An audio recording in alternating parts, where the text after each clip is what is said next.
Hi, my name is Meredith. I'm a writer. A couple months ago, at least 1 month ago, I posted this video which talked about how I was really struggling with writing motivation after feeling some pretty intense burnout and then losing the habit of writing. And the video talks about my strategy to get my writing motivation back. And after that, I pretty much just tried out every single thing that I had listed that I probably need to do differently until something clicked.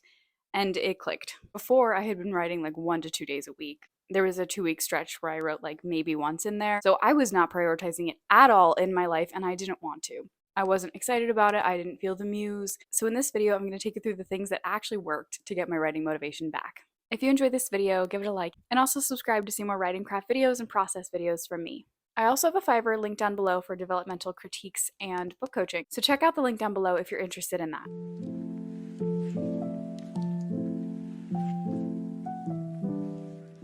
In the video that I posted, there was one thing I listed that I said in the video, I probably need to do this in order to get my motivation back, but I actually don't want to, and so I'm not going to. That one thing is the thing that has gotten my motivation back. And that is writing at the time of day when I write best, which is in the morning. I just did not have the dedication and the focus to get up that early, to want it that bad, to sacrifice sleep for it. And as soon as I started doing that, it all came together.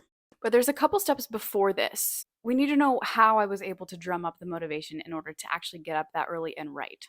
Okay, number one was working at a habit for long enough. This one's pretty standard, right? Like, if you have a habit of writing, you're going to every single day get down to it because your brain's expecting it. And so building that habit is kind of excruciating. But if you actually just work at it long enough, then you can actually accomplish that. And that really helps, even if you're not writing at the optimal time of day. Okay, here are the two things that actually worked to get me back in the habit.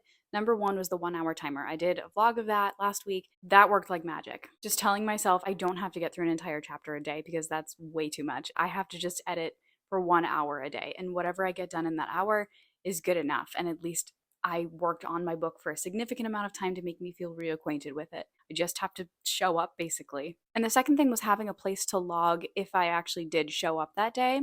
And so I did it on like a notepad, but something that I was reading, you should do the calendar method. You have a big red marker and you X off the day when you did your hour of writing and you try to get an unbroken line.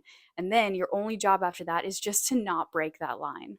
I think it's called the chain method. I think how visual a calendar and a red marker are probably helps, and I actually really want to do that. So I may buy a calendar and do that. But the principle stands, just to have an unbroken chain and say, today's not the day I'm going to break the chain. And then if that keeps going for like a year, then you're making crazy writing progress. So both of those things help me to sit down, show up, and get a habit under control. Habit doesn't necessarily mean that you have motivation. It just means that you're doing it whether or not you want to. That's not necessarily motivated or inspired or any of those things that we want the energy there. We want to be enjoying ourselves. Now, that a lot of times comes with just working on it, getting really into it, which a lot of that did happen. I got so much momentum from just coming to the page. But a couple things that really pushed me. Number one, I read Deep Work by Cal Newport. I'm going to have some videos on this book coming up because this was probably one of the main things that got me to just say, you know what? I'm done not prioritizing the things that mean the most to me. I actually have the choice. My life is in my own hands, and I can sit down and do the things that are important to me, or I can make excuses and not do those things. So, reading that book kind of turned the light bulb on for me and made me make different choices than I would have made. I finished that book on a Friday. The next Monday, I started waking up every single day at 6 a.m. and writing my book for 2 hours before I went to work. Okay, so reading something that encouraged me to stretch my brain to the limit and to actually get the work done really helped. So I don't know, you should go read, first of all, read that book. That book is freaking amazing. Or if there's another book that you've been meaning to read, but that you think would be really motivating for you about process or about lifestyle or about concentration or focus, pick it up, see if it inspires you. Okay, the other huge factor that I changed about my writing life is that I gave myself a deadline. Now, I've had deadlines before and they haven't worked. What's different about this deadline is I said to myself, I am going to sit down with my alpha reader and I'm going to say, you need to tell me this is when I expect this book. I'm going to be reading it at this time. And it makes me feel like an agent is on the other end saying, for your professional career, you better have this work done by this deadline.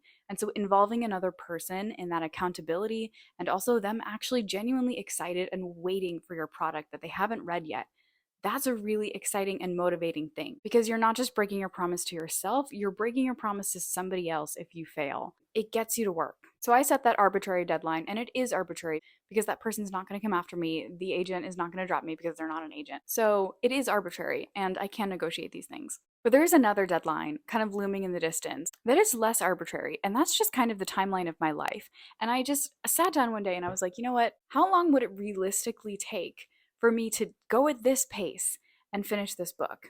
And the time was way too long. And I was like, I have things to do with my life. I cannot be on this book for this much longer. And so sitting down with myself and really having a talk and bringing it into a more serious light really helped things because I was like, yeah, there are arbitrary deadlines and then there are kind of real deadlines for like really big life things. And so, however, you can set a deadline and make it real to yourself, if you can have a far out one and then you can make those smaller deadlines along the way, that can be really motivational. People have all kinds of different timelines. People write books for years and years, decades even. But for me, it really helped to sit down and tell myself I want a query at a certain month and it needs to be edited and beta read and then edited again by then. So all of this facilitated my willpower to get up early in the morning and actually get my book done at the time of day when I think best. So this one's the key for me. It may not be key for you, but it is key for me. Putting the book literally first in the order of my day allows crystal clarity to just tear this book apart and put it back together. I've already learned this lesson so many times, but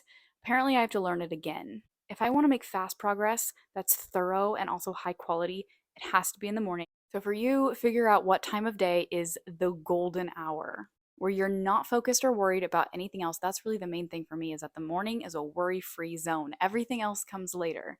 Writing comes then. Whatever time that is where you can silence the rest of your brain and just really focus in, that's where it's going to be the best writing time. So figure out where that is in your day and make the time for it. When I actually just got so invested in my book that I woke up early to do it, other things fell away because there just is not time in the day to do it all. There isn't, and there never will be. And so when I accepted, if I'm working on my book for 4 hours today, then other stuff is going to fall by the wayside. And so rather than trying to shove other things out of the way so that I could pull writing into the bulk of my day, I had to just write and fill up my day with the writing, and mostly social media stuff fell off.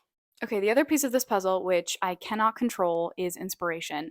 There's a lot to be said about facilitating an environment where inspiration can appear, can come to you. And I think that that is exactly what I did by trying so hard to get my motivation back, is that inspiration came with it. And I hoped that would be the outcome, but I didn't know if it would be. So like I've been saying in some of my recent vlogs, the inspiration for book 2 and 3 of the book that I'm writing right now came to me, and that has just been just wildly motivational. Writing the book right now and thinking, how does this book inform the next 2 books? And now I know the end of their longer story. And so coming back to book 1 is like, there's so much more to live up to. There's so much promise here. What I'm building here is the foundation for something bigger. Yeah, that can be intimidating, but for me, it was just like, I have the responsibility to do this justice. I need to work on it. And then along with inspiration for books 2 and 3, I have replanned the finale, which unfortunately is going to mean some rewriting, which is okay because my book's way too long anyway, and I think this is going to shorten the last quarter of the book. So I think this is going to really, really tighten up the story. So doing all this, getting my motivation back, has resulted in high quality inspiration for not only books 2 and 3, but also for this book. And it's the inspiration that I needed. So that's where I am. That's how I got my motivation back. I think it all comes down to this. Life works in seasons.